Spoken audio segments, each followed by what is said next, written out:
السلام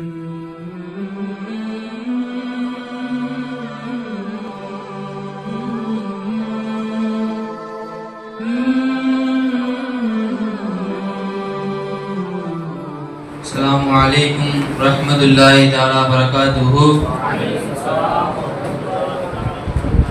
صلوا على النبي. اللهم صل على سيدنا محمد وعلى آل سيدنا محمد وبارك وسلم عليه. நம்மையெல்லாம் முஸ்லிமாகவும் முக்மீனாகவும் படைத்தானே அந்த அல்லாஹ்வுக்கு எல்லா புகழும். அல்ஹம்துலில்லாஹ் அல்ஹம்துலில்லாஹ் அல்ஹம்துலில்லாஹ்.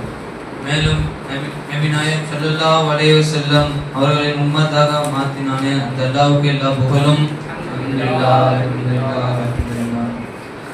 இந்த மாமன்றத்தில் கொடுக்கப்பட்ட தலைப்பு மஅரூஃப் ஹரிகி ரஹ்மத்துல்லாஹ் அவர்களுடைய வரலாறு. ஜமான் அவர்களுடைய பிறப்பு ஹிஜ்ரி 150 பிறந்தார்கள். அவர்களுடைய இறப்பு ஹிஜ்ரி 200 சஃபர் 2வது நாள் வெள்ளிக்கிழமையாக இருந்தது. எஜமான அடக்கிய இடம் பகதாது ஊரில் உள்ள ஹருக் என்ற இடத்தில் அடக்கினார்கள். அவர்களுடைய தந்தை பெயர் ஃபைரோஸ். அவர்கள் தாய் பெயர் வரலாறில் பதிவு செய்யவில்லை. எஜமானுடைய ஷேக் பெயர் தாவூத் தாய் ரஹ்மத்துல்லா. எஜமானுடைய முரீதுடைய பெயர் சர்ரி சஹதி ரஹ்மத்துல்லா. எஜமான் அவர்கள் இஸ்லாத்திற்கு எப்படி எந்த முறையில் வந்தார்கள் என்று சொன்னால், எஜமானுடைய தாயும் தந்தையும் கிறிஸ்துவர் மதத்தை சேர்ந்தவர்களாக இருந்தார்கள். எஜமானும் அந்த மதத்தை சேர்ந்தவர்களாக இருந்தார்கள். எஜமானுடைய ஆசிரியர் அவர்களை எஜமானை அடித்தார்கள். அப்ப எஜமான் அல்லாஹ் என்று சொன்னார்கள் அடிவாங்கனுடன். அது சொன்னவுடன் அல்லாஹ்வுக்கு ரொம்ப பிடித்து விட்டது. அதன் காரணமாக எஜமானை முஸ்லீமாக அல்ல ஏற்றுக்கொண்டான். அவர்கள் தாயும் முஸ்லீமானார்கள், அவர் தந்தையும் முஸ்லீமானார்கள். எஜமான் 3 முக்கிய போதனைகள் சொல்றாங்க. முதல் ஒண்ணு, அல்லாஹ்வை அறிந்தவன் படைப்பை நேசிப்பான் என்று. எஜமான் அவர்கள் வீட்டில் இருந்தாங்க. அப்பொழுது எஜமா வெளியே வந்திருக்கும் பொழுது அவர்கள் அருகில் ஒரு நாய் தண்ணி தாகத்தோடு இருந்தது. அப்பொழுது எஜமான் அவர்கள் வீட்டிற்கு சென்று அவர்கள் பார்த்து அவர்களுடைய வீட்டு பாத்திரத்தில் தண்ணியை பிடித்து கொண்டு வந்து அந்த நாய்க்கு வைத்தார்கள். அந்த நாயும் அந்த தண்ணியை குடித்து விட்டது. அப்ப அங்க உள்ள மக்கள் அனைவரும் பார்க்கிறார்கள், என்ன இவர் நாய்க்குன்னா தண்ணி வைக்கிறார்கள் சொல்லி இழிவாக பார்க்கிறார்கள். அப்ப எஜமான் அங்க உள்ள எல்லா படைப்புகளையும் எஜமான் நேசித்தாங்க.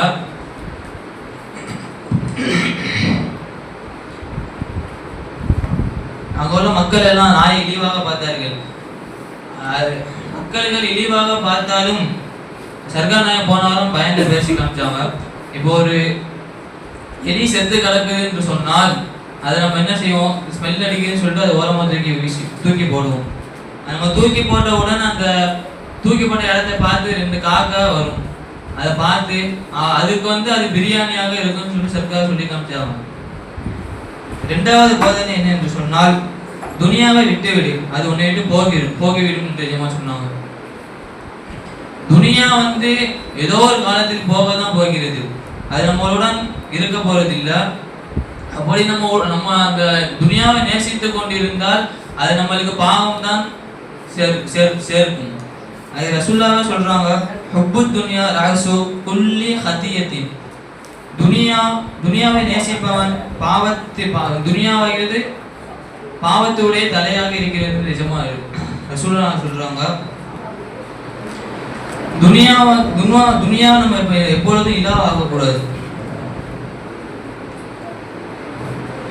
துனியா நம்ம சிலர் இருப்பாங்க, துனியா என்ன எனக்கு மட்டும் இவ்வளவு கஷ்டமாக இருக்கிறது என்று நிறைய பேர் சொல்லுவாங்க.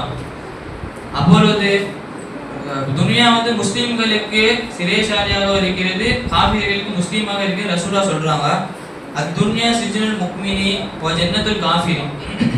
நம்மளுக்கு இங்க கஷ்டமா இருந்தாலும் காஃபியர்களுக்கு இங்க சொர்க்கமாக இருக்கும், ஆனா நம்ம மறுமையில நம்ம சந்தோஷமாக இருப்போம்.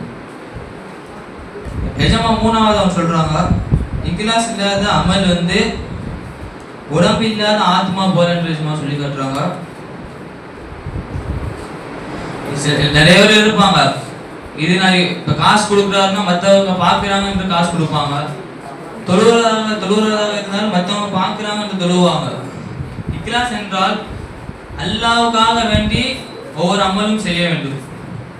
இப்ப சஹாபாக்கள்லாம் இருந்தார்கள், அவர்கள் பேரித்த பழத்தை ஒரு பேரித்த பழத்தை ரெண்டாக பிரித்து பகிர்ந்து கொண்டார்கள்.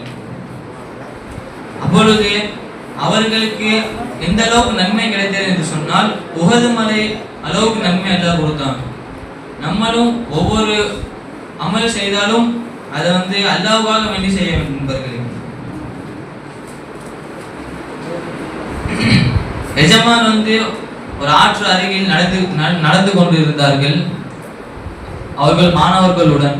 அப்பொழுது 2 நபர்கள், வாலிப நபர்கள் மது அறிந்தியவர்களாகவும் கையில மது பாட்டில்கள் கொண்டு வந்து கொண்டிருந்தார்கள்.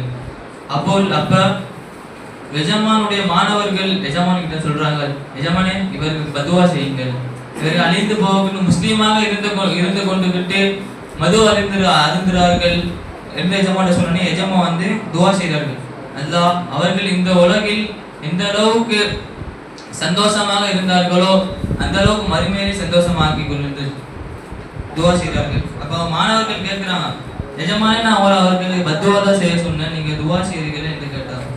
அப்ப அங்க எஜமா சொல்றாங்க, எஜமா அதே சொல்லி கேட்டாங்க, லைஸ முக்மினு இத்தகானி வலல் லகானி, முக்மின் குறை கூற மாட்டார்கள், இன்னும் சபிக்க மாட்டார்கள் என்று சொன்னார்கள். அப்ப நம்ம ஒரு நபருக்கு பத்துவாவோ எதுவும் செய்யக்கூடாது. அவர் தப்பு செய்யறாரா அவர்களுடைய தன்மையை மட்டும் நம்ம அவர்கிட்ட பிரிக்க பார்க்கணும். அதுல ரசூலுல்லாஹ் சொல்றாங்க, அத்துன்யா சிஜ்னு அதீனு நசிஹத்துன் நிஜமா என்று சொல்றாங்க. மார்க்கம் பிற நலன் நாடுவதற்காக வேண்டிதான் இருக்கிறது ரசூலுல்லாஹ் சொல்லி காட்டுறாங்க. எஜமா பகதாத் ஒரு ஊர்ல இருந்தாங்க, அங்க ஒரு ரொட்டி கடை இருக்கும். அங்க உள்ள ரொட்டிக்காரன் ரொம்ப கஞ்சத்தனம் உள்ளவன். ஒரு ஆளுக்கு யாருக்கும் ஒரு ரூபா காசு இல்லாமல் ரொட்டி கொடுக்க மாட்டாங்க. எஜமா அங்க வருகிறார்கள், ஒரு 2 நபர்கள் பசியோடு நின்று கொண்டிருக்கிறார்கள். எஜமா சொல்றான், இவருக்கு 2 ரொட்டி கொடுங்களேன் என்று சொல்றாங்க. அதுக்கு அந்த கடைக்காரன் சொல்றான், நானும் ரொட்டி கொடுக்க முடியாது, இங்கேருந்து கிளம்புங்கன்னு சொல்லிட்டு எஜமான பத்தி விடுறான். எஜமான் அந்த ரொட்டி கடையை பார்த்து விட்டு சென்றார்கள். அடுத்த நாள் ஆகுது, அந்த ரொட்டி கடை தீ பிடித்து எரிந்து விட்டது. எஜமான் கிட்ட ஓடி வருகிறார். எஜமான் கிட்ட ஓடி வந்து, எஜமானே நான் தப்பு செய்து விட்டேன், எஜமானே என்னை மன்னித்து விடுங்கள் என்று சொல்லி எஜமான் கிட்ட மன்னிப்பு கேட்டு எஜமான் அவருக்கு துவா செய்தார்களாம். அப்பொழுது வரை அந்த கடைக்காரன் வந்து கொடை வெள்ளாரம் ஆகிவிட்டான் என்று சொல்றாங்க. எஜமான் சொல்லி காட்டுறாங்க, நீ 1000 ரக்காத்து தொழுகினாலும் ஒரு நபருடைய கல்வை நீ உடைத்து விட்டால் அந்த 1000 ரக்காத்து தொழுகினதுடைய நன்மை, 1000 ரக்காத்து தொழுகை பிரயோஜனம் இல்லை என்று சொல்றாங்க. யார் கல்வையை நம்ம வீணடிக்க கஷ்டப்படுற மாதிரி பேசிடக்கூடாது நபர்களை. எஜமான் எல்லார்களுக்கும் துவா செய்தார்கள், தீயவர்களுக்கும் துவா செய்தார்கள், நல்லவர்கள் துவா செய்தார்கள், கெட்டவர்களுக்கும் துவா செய்தார்கள். எஜமான் ஜெயிலுக்கு போயிருந்தார்கள். அப்பொழுது அங்கு ஒரு நபர் உட்கார்ந்து அழுது கொண்டிருந்தார்கள். ஏமா அழுகிறீர்கள் என்று எஜமான் போய் கேட்டார்கள். அந்த நபர் சொல்றார்கள், அல்லாஹ் வந்து என்னை மன்னிக்க மாட்டான், என்ன பெரிய தப்பு பண்ணிட்டேன்னு என்று சொன்னார். அதுக்கு எஜமா துவா செய்யறாங்க, அந்த கையில சங்கிலி கட்டி கொண்டு இருந்த எல்லாமே உடைந்தது. அப்ப எஜமா சொல்றாங்க, நீங்க அல்லாஹ் உங்க பாவத்தை மன்னிச்சு விட்டான் என்று சொன்னாங்க. எஜமா அவங்க வஃபாத் ஆனாங்க. அவங்க வஃபாத் ஆன ஜனாசா தொழுவை வந்து அஹமது இப்னு ஹம்பல் ரஹ்மத்துல்லாஹி அவங்க தான் தொழுவ வைத்தார்கள். அவர்கள் ஜனாசா பார்ப்பதற்காக வேண்டி பகதாது உள்ள அனைத்து மக்களும் எஜமானை பார்க்க சென்றார்கள். எஜமான் கஃன் துணி சுற்றி எஜமானை வைத்து தொழுக ஆரம்பித்து விட்டது. அப்போ வானத்தில் இருந்து ஒரு வெள்ள உருவம் மாதிரி கீழே இறங்குனதான். இப்போ எல்லாரும் மக்கள் கேட்டாங்க என்னது என்று. அப்போ இது அகமது இப்னு ஹம்பல் ரஹ்மத்துல்லாஹி சொன்னாங்களாம், மலக்குமார்கள் வந்திருந்தாங்க எஜமா தொழுகைக்கு என்று சொன்னார்களாம். ஆகவே மஅரூஃபே கலீல் ரஹ்மத்துல்லாஹ் அவர்கள் போல வாழ்வதற்கு எல்லாரும் செய்வாங்க. அஸ்ஸலாமு அலைக்கும் வரஹ்மத்துல்லாஹி வபரகாத்துஹு.